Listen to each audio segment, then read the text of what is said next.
Ny fiaramiasan'ny Madagasikara amin'ireo firenena vahiny dia maro tokoa ny mpiaramiasan'ny Madagasikara.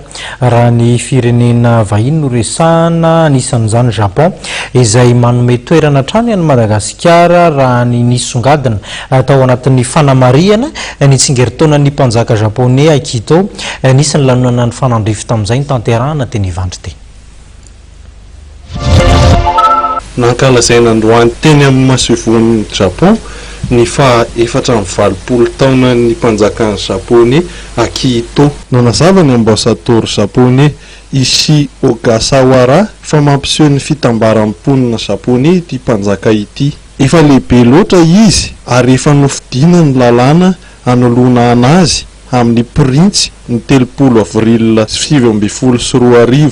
Nanazava ihany koa izy fa nianahazo vahana amin'ny fifandraisan'ny Japon sy Madagasikara tamin'ny alalan'ny fitsidihan'ny filoha Era Rajoelinarimampianina tany Japon voalohan'ity volana ity. Cette visite a été particulièrement riche en termes de contenu. Nous avons pu émettre un communiqué conjoint qui est très riche.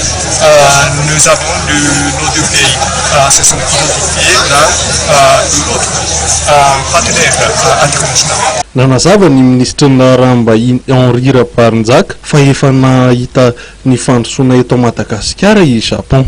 Nampatsiahiviny ihany koa ny fotodrafitrasa lehibe anankiroa mahakasika ny fanamboarana ny seranan-tsambon'ny Tomasina sy ny fandraisana anjara izay ho ataon'ny orinasa Japonais ao Ambatovy izany. Ny fivoarany ireo resaka hoe amin'ny resaka liberté maro samihafa, ny ady amin'ny kolokolo, ny fanajana sy fakataovana ny demokrasia. Dia eo koa ny resaka ekonomika.